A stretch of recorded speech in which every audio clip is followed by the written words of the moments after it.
What's up mga masters? Nandito na naman tayo sa panibagong araw, panibagong kabanata na naman ang pagsasama-samahan natin ngayon guys.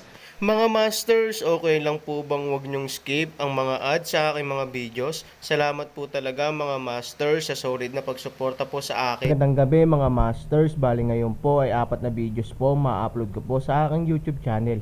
Tama nga mga masters, 4 na videos nga po ang ma-upload ko po.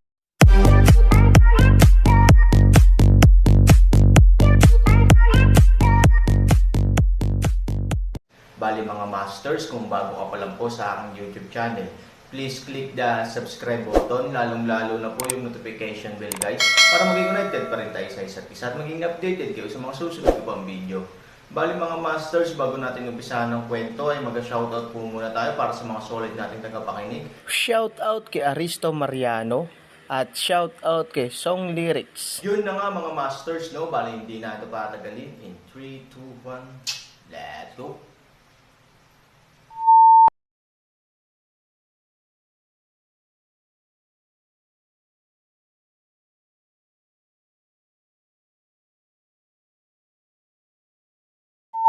Kabanata 2641 hanggang 2645. Ibig mong sabihin posible na maabot niya ang banal na kaharian.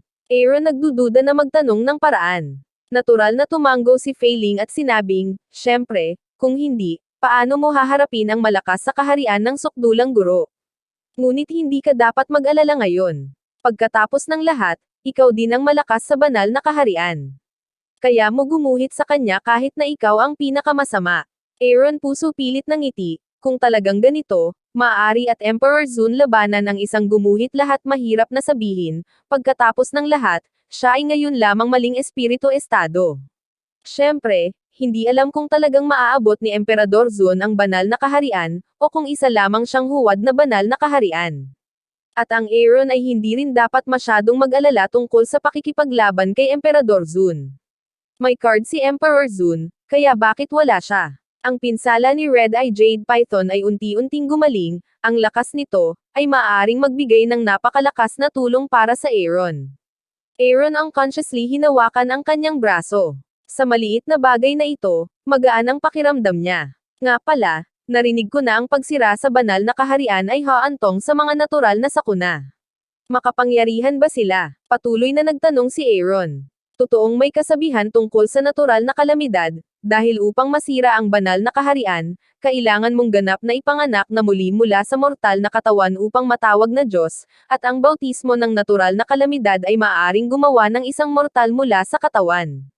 Noong nakaraan, si Fei-Ling Sheng ay napakatatag sa pananaw na ito, ngunit ngayon ay may mga pagdududa na siya. Pagkatapos ng lahat, ang Aaron ay naging isang banal na kaharian ay hindi humantong sa anumang sakuna. Kung hindi kita kilala, tiyak na maniniwala ako, ngunit kapag sinira mo ang hangganan, hindi ito humantong sa natural na sakuna, kaya ngayon ay nagdududa ako sa katotohanan ng pahayag na ito. Sabi ni Furlong Sun, ang Aaron ay hindi humantong sa sakuna. Alam na alam niya ito, dahil malayo pa siya sa tunay na kaharian ng Diyos. Kahit na ang kanyang kasalukuyang lakas ay maaaring makipagkompetensya sa tunay na banal na kaharian, ito ay dahil din sa mga buto. Pagkatapos ng lahat, ito ay mga labi ng isang sinaunang makapangyarihang tao.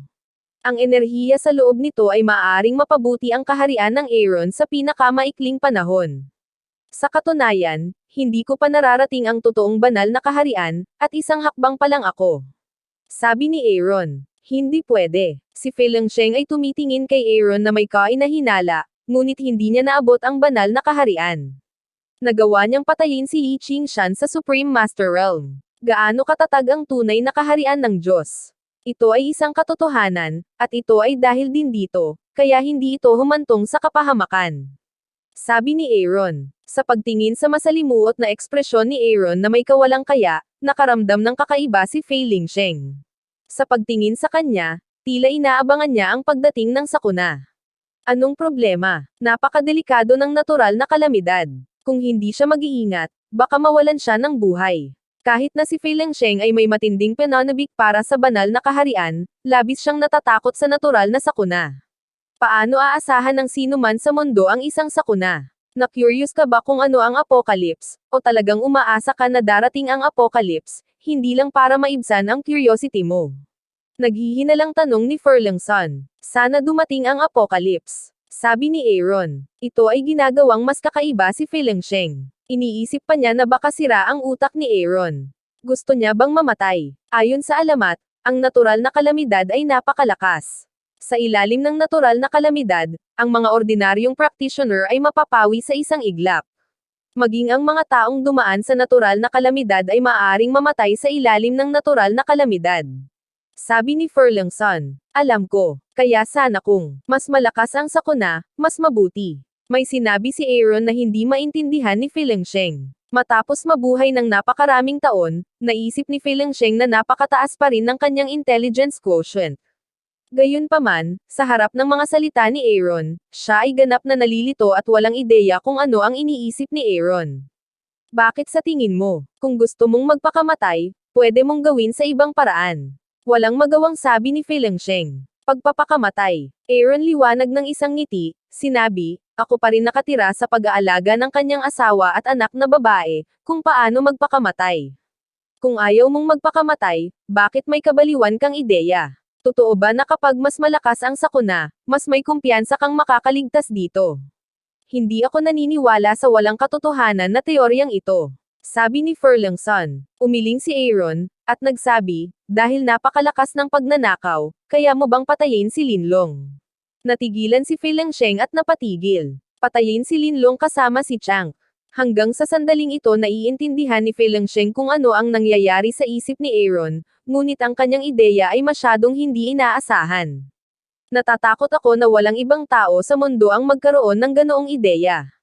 Tila walang katotohanan na gamitin ang Chang upang harapin si Linlong, ngunit ito ay isang napakahusay na paraan upang pag-isipan itong mabuti.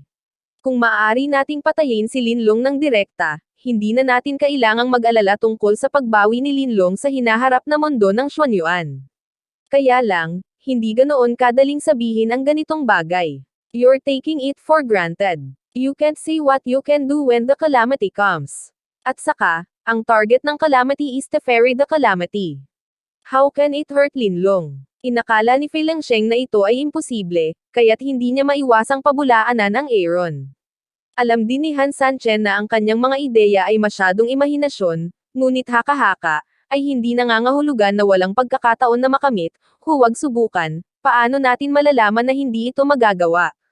Bukod dito, ang natural na sakuna ay ang tanging paraan na maiisip ng Aaron upang madaig ang krisis sa ngayon. Ang mga kakaibang hayop sa banal na kaharian ay higit na makapangyarihan kaysa sa mga tao sa banal na kaharian.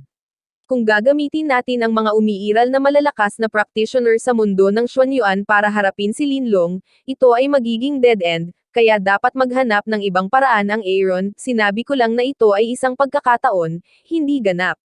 Pero ngayong may pagkakataon, subukan natin diba? Sabi ni Aaron. Bagamat gustong pabulaanan ni Feilongsheng ang Aaron, hindi niya alam kung ano ang sasabihin. Sa kasalukuyan, ang patay na kabayo bilang isang buhay na doktor ng kabayo ay wala ring magawa. Kung tutuusin, ito ay isang makapangyarihang Linlong. Ito ay halos imposible para pigilan si Linlong na wasakin ang mundo ng Xuanyuan sa pamamagitan lamang ng lakas. Paano mo naiisip ang mga ideyang ito ng labis-labis na tanong ni Feilongsheng? Sa pangunawa ni Feilongsheng, hindi ito ang paraan na naiisip ng mga tao. Napaka-curious niya kung ano ang nasa isip ni Aaron, napakahalaga para sa akin na malaman kung paano maging flexible. Nakatagpo ako ng lahat ng uri ng kaguluhan mula pa noong bata ako, at ang mga kaguluhang ito ay dapat na malutas ng aking sarili. Sa makatuwid, kailangan ko ng ilang nobelang ideya para baguhin ang status quo. Habang tumatagal, nasasanay na ako sa kanila. Kapag nangyari ang mga bagay, natural na lalabas sa isip ko ang ilang kakaibang ideya. Nakangiting sabi ni Han Sanchen, iniisip na siya ay naging mapagpasensya sa looban ni Han. Kung hindi umaasa si Han Sanchen sa kanyang iba't ibang ideya, paano siya lihim na makakabuo ng kanyang sariling puwersa? Lahat noong unang panahon ay isinilang ng iba't ibang uri ni Han Sanchen. Noong bata ka, kumusta ka na? Noong bata pa siya, sobrang curious si Feilongsheng tungkol sa Aaron. Kung tutuusin, noong bata pa siya, lumaki siyang kumakain ng shengli, ngunit hindi pa rin kasing taas ng Aaron ang kanyang kaharian. Sa katunayan, maraming tao ang nalilito tungkol sa kapanganakan ni Aaron. Ang malalakas na tao sa Imperial Court, kahit na hindi sila sumali sa Huanglong Hall, ay binibilang ng Huanglong Hall. Ang Aaron ay ang tanging exception. Ang Huanglong Hall ay walang impormasyon tungkol sa kanya. Para siyang nahulog mula sa langit. Bagamat kayang kontrolin na ngayon ni Aaron ang buhay at kamatayan ni Fei Lingsheng, at hindi natatakot sa kanyang pagbubunyag ng mga lihim, hindi nilayon ni Aaron na sabihin kay Fei Lingsheng ang tungkol sa isang mahalagang bagay. Bukod dito, kung gagawin niya, tiyak na magkakaroon siya ng sunod-sunod na mga problema sa susunod. Ang Aaron ay hindi gustong humingi ng gulo. Nakalimutan mo kung sino ka. Sabi ng Aaron. Mukhang hindi kumbinsido si Fei Lingsheng. Siya nga ay alipin ni Aaron, ngunit kailangang magpalabas ng Aaron para sa isang maliit na bagay. Kung hindi mo sasabihin, hindi ba kailangan mong magpahangin? Malungkot na sabi ni Fei Lingsheng. Zhong Qishan doesn't dare to speak with this attitude in front of me. Buti pa magpigil ka. Huwag mong isipin na babae ka, pakakawalan na kita. Ang Aaron ay nagpapaalala ng isang paraan. Sa mundong ito, para sa Aaron, hindi malinaw ang pagkakaiba ng lalaki at babae. Para sa kanya, may dalawang uri ng tao, asawa at anak at iba pa. Maliban sa kanyang asawa at anak na babae, pantay na tinatrato ni Aaron ang lahat ng ibang tao. Kung sinira niya ang bawal niya, wala siyang pakialam na babae siya. Nga pala, mag-higanti ka by Lingwaner. Walang pagpipilian si Fei Lingsheng kundi baguhin ang paksa. Nga pala, kung gusto kong kontrolin ang tatlong kaharian sa mundo ng Xuanyuan, papatayin ko si Emperador Zun. Sabi ni Aaron. Hindi nagulat si Fei Lingsheng. Pagkatapos ng lahat, ipinaliwanag ni Aaron na magkakaroon siya ng maraming kakaibang ideya. Kahit na ang pamamahala sa tatlong kaharian ay medyo pinalaki, ito ay nasa saklaw pa rin ng walang limitasyon. Alam mo ba kung bakit laging umiiral ang mundo ng Xuanyuan sa anyo ng tatlong kaharian? Tanong ni Fei Lingsheng. Ang madilim na kagubatan ay naging hangganan ng tatlong kaharian. Bagamat ang tatlong kaharian ay naglalaban sa loob ng maraming taon, dahil sa pagkakaroon ng madilim na kagubatan, ito ay tiyak na mapapahamak na walang sinuman ang maaaring masakop ang sinuman. Sinabi ni Han na ang sitwasyon ng tripartite confrontation ay hindi ang pagsang-ayon ng tatlong kaharian, ngunit ang kanilang walang magawang hakbang. Sino ang walang ambisyon? Sino ba ang ayaw magkaroon ng tunay na kapangyarihan? Sayang ang madilim na kagubatan ay naging minahan na hindi nila madadaanan. Hanggat may madilim na kagubatan, hindi talaga maaaring mamuno ang tatlong kaharian. Ngayong alam mo na maaari ka pa ring magkaroon ng mga ganoong kabaliwan na ideya, hindi mo ba ito kinukuha? Sabi ni Furlingson. Ang malaking bahagi ng dahilan kung bakit ang madilim na kagubatan ay nagpapatakot sa mundo ay dahil kay Linlong.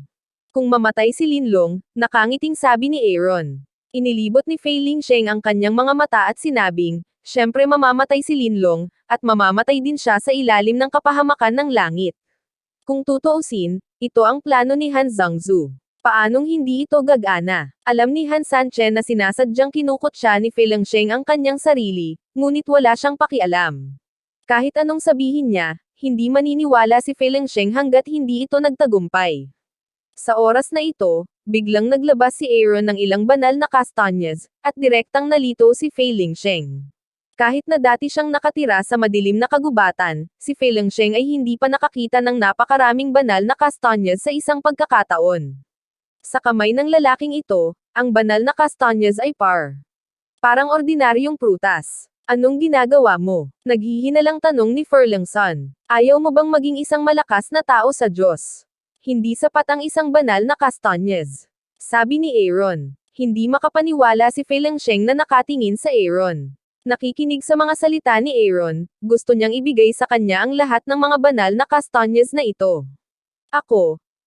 I heard you right, or I misunderstood you. Bilang isang malakas na tao sa matinding kapaligiran ng pag-aaral, nautol pa si Fei Lingsheng, na sapat na upang ipakita kung gaano siya nabigla. Para sa'yo, wala kang misunderstanding. Kung kulang pa, lumapit ka ulit sa akin. Sabi ni Aaron. Biglang nag-goosebump si Fei Lingsheng. Nang makita ang mga salita ni Aaron, bukod sa mga banal na kastanyas sa kanyang kamay, mayroon pa siyang mga ito.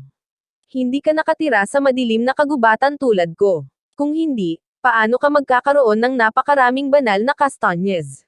Bagamat minsang sinabi ni Aaron na mayroon siyang higit sa isang banal na kastanyes, hindi naisip ni Fei Lengsheng na ang Aaron ay magkakaroon ng napakarami. Para sa sinuman, ang bagay na ito ay bihira, ngunit sa kanyang mga kamay, ito ay tila nagiging mura.